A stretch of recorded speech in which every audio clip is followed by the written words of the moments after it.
Dear friends, my name is Operator Starsky and this is day 992 of Russia's disastrous invasion of Ukraine.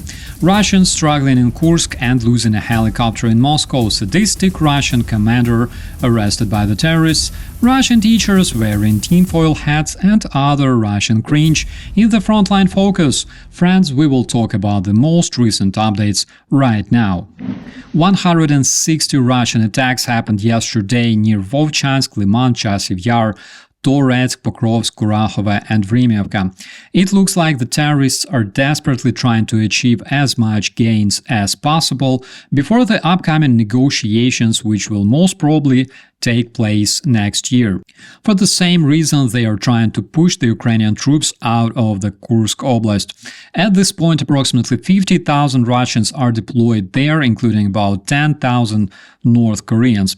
But their latest attempts of storming the Ukrainian positions failed dramatically. The recent UAV footage showed a whole Russian assault team, including their armored vehicles, obliterated. According to what we know, the stupid Russian command have sent an armored column in a mid-assault where they were partially blown up on the anti-tank mines and partially eliminated using Ukrainian ATGMs and machine gun fire. Russian sources like notorious Z propagandist Yuri Podolyaka in his Telegram channel reported that a group of Russian servicemen who managed to survive the carnage got surrounded. He also criticized the stupid Russian command for being unable to effectively establish control in the area. Also, good Ukrainian drones were seen hurrying to a firework party in Moscow. Happy citizens of Podmoskovia celebrated the arrival of war they've started to their own land. But even a bigger party took place in the Russian Bryansk Oblast, where a massive Russian ammo storage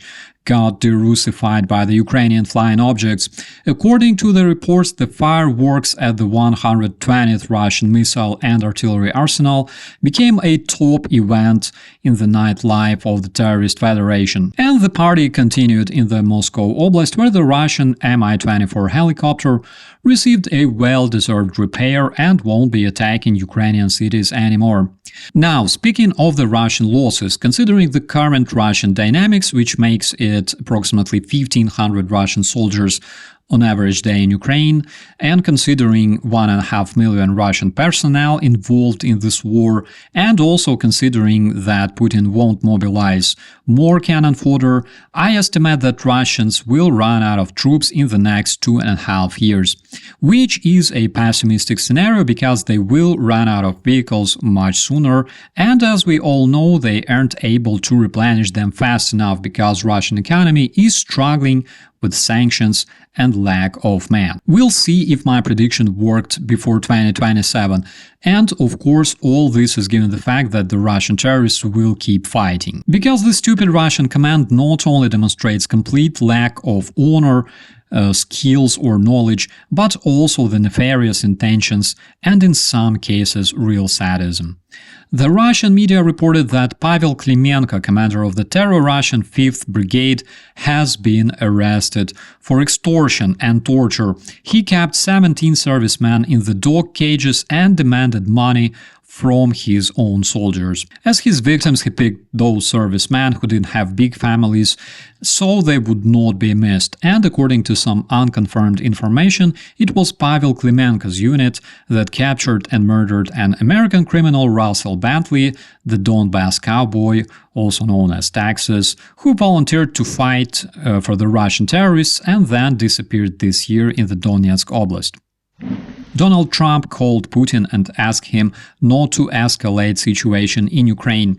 And while it's a proper thing to tell somebody who invaded a neighboring country, it seems Putin is not really somebody who understands diplomacy well, considering 160 Russian attacks that took place yesterday and Russian strategic aviation scrambled tonight. And only the next day after the call, the state-funded Russian television showcased absolutely shocking photos of nude Melania Trump. You know, looking at the face of Skabeyeva, I can't really tell if she's happy or envious, but the Russians who receive topics for their shows directly from the Putin's administration seemed extremely self-satisfied, exposing a nude American president's wife to the Russian audience. Look at this rotting West, comrades. This is their values. There was no sex in the USSR. Literally reminded me the story with President Zelensky. It was absolutely the same. First, Putin and all kinds of the Russian chauvinists were congratulating him on camera, and really soon after that they started the discrediting campaign. Look, you see, Ukrainian president plays piano with his genitals, which frankly I consider a feature, because today whole Ukrainian nation does the same with the Russian Empire. Not excluding the so-called Russian Church, because removing the fifth column of the Russian influence in Ukraine and giving more space to the native Ukrainian Orthodox Church was probably one of the biggest achievements over the past years. Interesting case happened the other day in Moscow when a Russian citizen, Alexei Sebastianenko, was arrested by the Russian police. During a confession, he told the priest that he didn't support war in Ukraine, which in his opinion violated Christian beliefs and 10 Commandments. Shortly after that, Alexei got detained by the Russian cops. Did you see that coming? I surely did. Well, the previous story is rather tragic. The next one is cringy as hell. Yes, my friends, this is my favorite section of today's video, the Russian cringe. Ukrainian prankers tricked Russian teachers, sending them a fake order from the Russian Ministry of Education.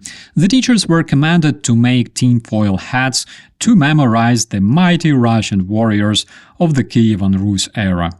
Meet the teacher of history, and this one teaches the kids the Russian literature. I swear, I will literally print those photos and hang them on the wall. It's just too hilarious. Do you want to have them on your shirt? Please let me know in the comments. A motivating story happened in the temporarily occupied Donetsk Oblast. 97-year-old Lydia Stepanivna decided to leave her village Ocheretine, escaping from the Russian invaders notorious for looting and rape. Alone she did 10 kilometers on foot, saving herself from the so-called Russian world, and safely made it to the Ukrainian positions. Why would she leave her hometown, you may ask? Look at all the beauty and peace the terrorist federation brought, for example, to Avdiivka. Look at all the happy Ukrainian citizens who survived Russian bombs and shellings, or so the Russian media say. You know, some extremely scared people out there say that if Russia collapses, we will all get buried in the debris. Fact is, the terrorist federation is not a house. It's a mud pit, and the only thing we should do as it collapses is keep the distance to avoid splashes and stench. With that, my friends, I wish you all a beautiful day. Please share your thoughts in the commentaries. I'm Operator Starsky. As always, be safe.